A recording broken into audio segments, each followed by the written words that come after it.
Howdy folks, Timber Drifter here. So I'm going to talk about this old meerschaum today. But first, a couple other things. You may hear some construction noise. A friend of mine has bought the property to the north of me and is having a little cabin built over there. That's a good thing. Good neighbor. So I am now entirely surrounded by national forest and private property. Don't have to worry about any seasonal interlopers. Second is administrative in nature. So I've had a number of requests recently to send me packages.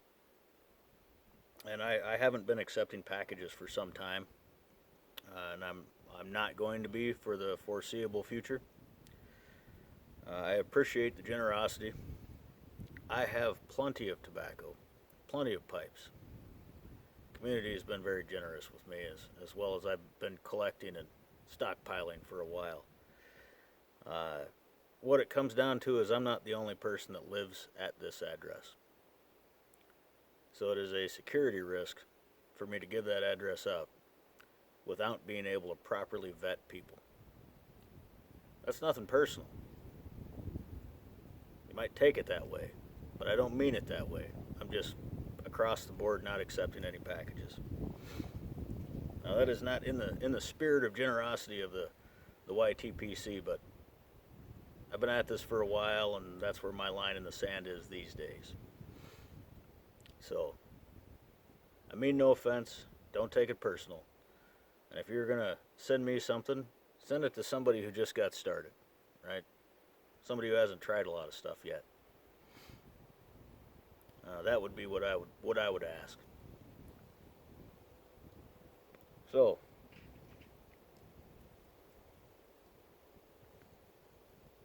yeah, this pipe. Well, first,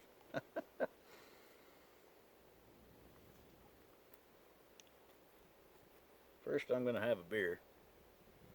Another New Glarus Staghorn. Another seasonal beer. This one's out of season already, but we stocked up a little bit. This is one of my all-time favorite beers.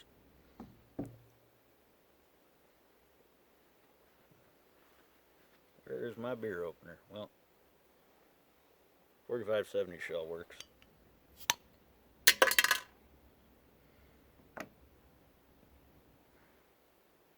This is an Oktoberfest beer.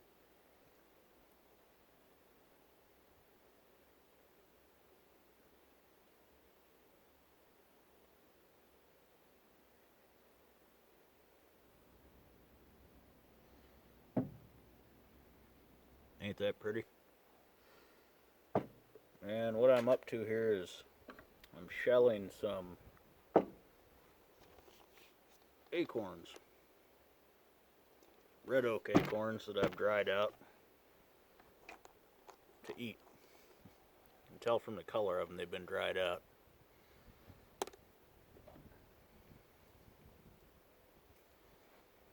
So, gather these, dry them out in the shell. Shell them out, and then you gotta bleach them because they contain a lot of tannins. So, I used to put them in a mesh bag and hang them in a creek. But all the creeks around here contain a lot of tannins too, and I don't think you're really getting anywhere doing that. So these days I either soak them or I'll actually bring them not quite up to a boil and let them sit in warm water and do like 5-6 changes of water. And then I grind them up in an old meat grinder. That's half of one of the nut meats. And use them to make a porridge or dry it out and add it to bread. It's good. Good food source. So, standing in front of the shed that I was getting ready to paint last time, and I actually ended up doing 2 coats of primer and 1 coat of white latex on the outside.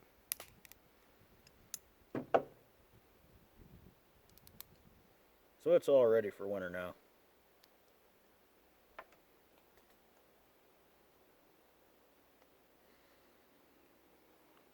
As they soak, that outer skin will come off.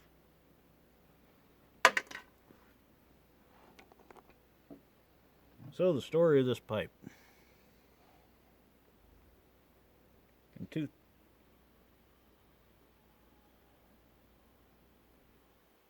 huh, something just went running off through the bog over there. I don't know what that was. Anyway, 2007, I started working for the Wisconsin DNR. I don't work for them anymore. I haven't for years. But I ended up having Mondays and Tuesdays off. And on Mondays, there's a real big flea market around here. Take you a couple hours to walk through it, especially back in the day. It's not as big as it was. These days, it's not as big as it used to be, but it's still good size. So there was an old man I used to stop and talk with, and he sold meerschaum pipes, a lot of the really old meerschaums that actually had amber stems, and he was selling them for $500-600, and people were occasionally buying one. And he also had a lot of cheroot holders and cigarette holders that had amber stems, and then he had a few that had these plastic, whatever that material is. It's not. I don't believe it's acrylic, but maybe it is. Softer than acrylic, but he had a few that had this kind of stem, and he had this pipe. And I'd always see it in the display, in the big old case that it came in. And back in 2007, he had $369 as the price on this pipe. Needless to say, I didn't buy it, or any of the other ones. I just looked at them, and he always had a lot of really high quality older pocket knives and interesting fixed blades, handmade fixed blades and things. And I bought a few knives off of him over the years. But I'd always stop and talk with the guy, real interesting guy. From Southern Illinois, older guy. He was involved in a lot of competitive shooting stuff, so we'd always talk about that, and of course knives. Most of the time, I just go visit him and talk with him. Occasionally buy something. So that was starting in 2007. And in the last few years, I really only make it over to that flea market maybe once or twice a summer. Whereas previously I was there just about every Monday. So I don't see that guy that often. Now it's 2022. In the last few years, he's dropped his prices on the very few pipes that he has left. I think he was asking $175 for this one last summer.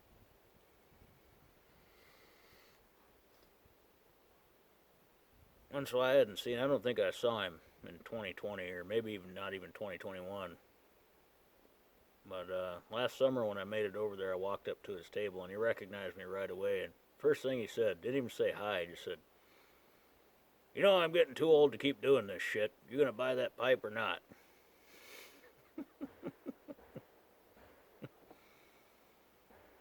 So I went over and took it out of the glass case and looked at it again, made sure it hadn't been beat up in handling over the last few years. And I said, well, what do you want for it? He said, well, give me a price.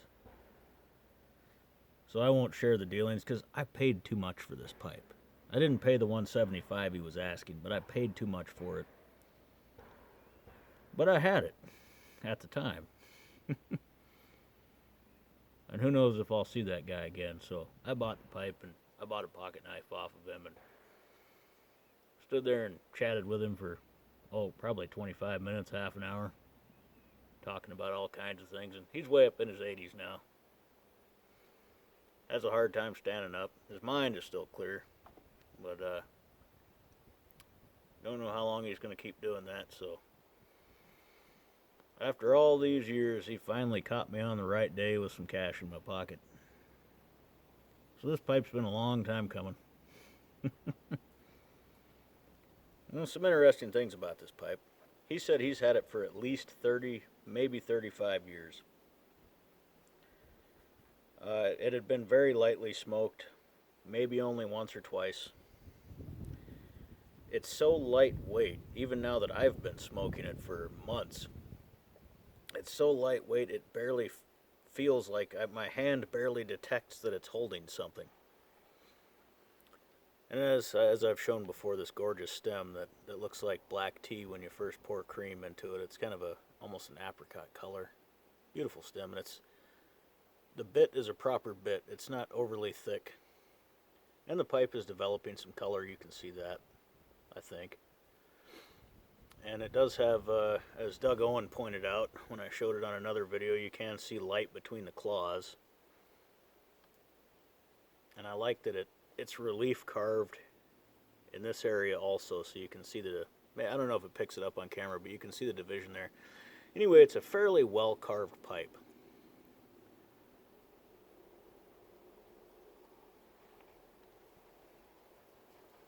It's not the best I've seen, and it's far, far from the worst I've seen as far as carved meerschaums go. I did have to do a little bit of drilling in the tenon because it's a very narrow tenon. And it's not a standard size meerschaum tenon. It's not the same size as any of my other meerschaums or the ones that I've ordered from Smoking Pipes to replace a couple of them. It's not a standard size tenon. But it's a sweet smoking pipe. It's a dry and sweet smoking pipe. And there's no markings on it. And I've done some digging around, trying to figure out. I believe it was probably made in the early 70s. But I could be wrong about that. And I don't handle this one by the bowl. And I know that Bremen Pipe Smoker and various other folks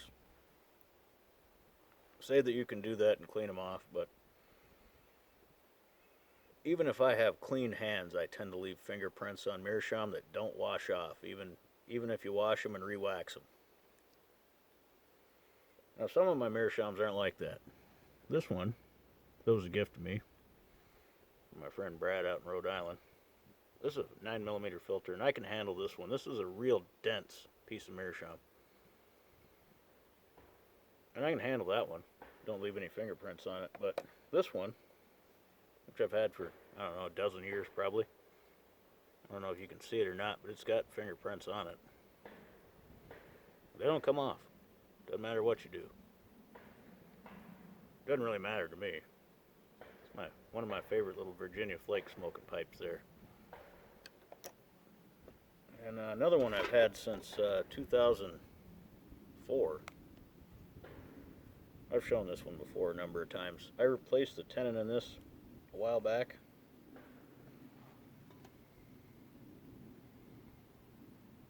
I didn't smoke this pipe for a lot of years.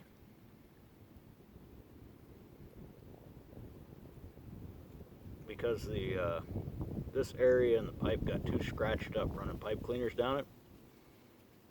And it wouldn't pass the pipe cleaner anymore. It didn't smoke well anymore. It'd plug up. And the tenon was all beat up. What I ended up doing was pulling that tenon out of there, ordering another one from Smoking Pipes, and then I took a hot copper wire, not red hot, but hot, and I ran it up inside that stem a bunch of times and burnt all that plastic down, smoothed it out, hundreds of times, running it in and out of there. The other thing I thought about was to put it in hot water and straighten that stem out and just drill it again. I tried that before one time, and when I went to bend the stem back in hot water, the lip snapped off the stem. So that copper wire is flexible. We just heated it up, and then friction kept it hot, running it inside there. So the inside of the stem is now polished. Is that the proper way to do it? Probably not. But it worked, and the pipe's back to smoking. So this one I can handle by the bowl. Doesn't leave fingerprints. I suspect this one will. And it's very lightweight. It's easy to clench. I don't mind. And there's enough stem for me to pinch it. And I don't really walk around smoking this pipe, I pretty much just smoke it when I'm sitting in my chair or driving. Because I tend to drop things, and I've broken a number of smaller meerschaums like the size of this one. Broken a number of pipes the size of that one because I dropped them. So, anyway, after all these years, this pipe is now in my hands. Well, in my mouth, rather. That's a damn good smoker. I still have just a little bit of work to do on it, because it'll pass a pipe cleaner most of the time, but not all the time. So I have a little bit of very careful drilling to do. But I'm going to take my time with that. You don't want to go hogging out material on a meerschaum.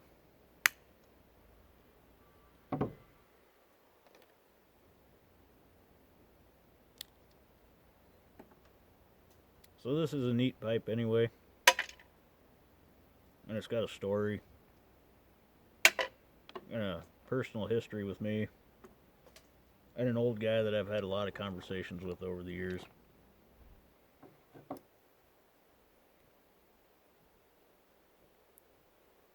So if I don't drop it or step on it, I'm sure it'll be with me a long time.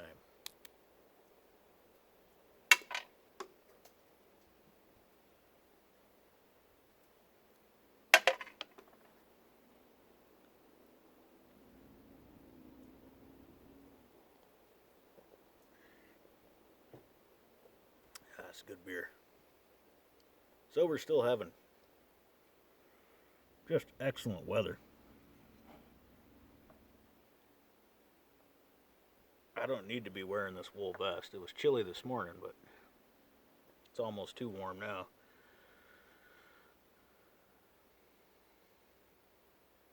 Anyway, lovely old meerschaum.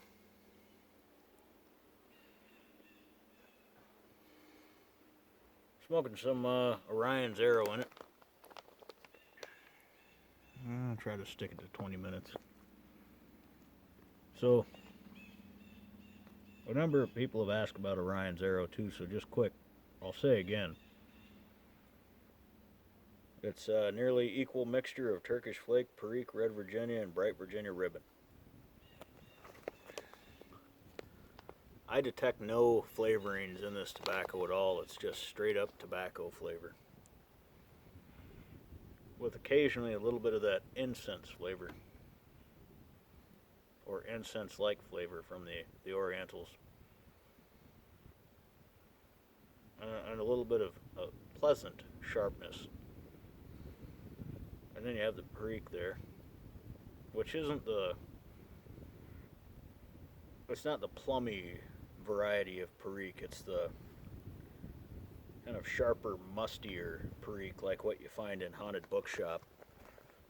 Probably because it's all the same tobacco. Now, Haunted Bookshop, of course, is a Burley and Virginia blend with a touch of Perique. But,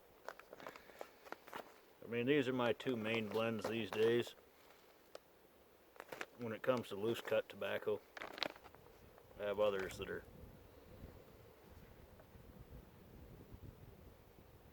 flakes and things, plugs, but that Orion's Arrow, it's just a pleasant smoke. I don't really review tobacco, you know. It tastes good to me. It doesn't have too much nicotine in it, but it's got enough. It's got enough of that Turkish and Perique to keep it interesting with the Virginia base, and it's not too much of the Red Virginia. It's just enough. Occasionally I get a little hint of breadiness. I don't get any of the hay or grass.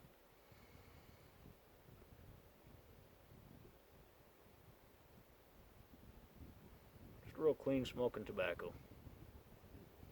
I will say that the room note, it ain't that pleasant. But the flavor is good. It's easy to pack, easy to smoke. smoke's pretty dry. Well, depending on the pipe. I think you know what I mean, though. It's not full of PG.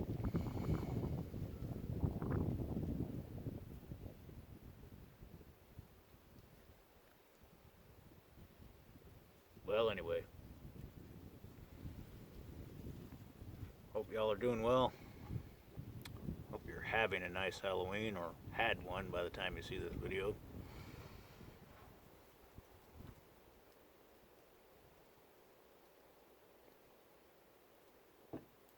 Y'all take care. Get outside.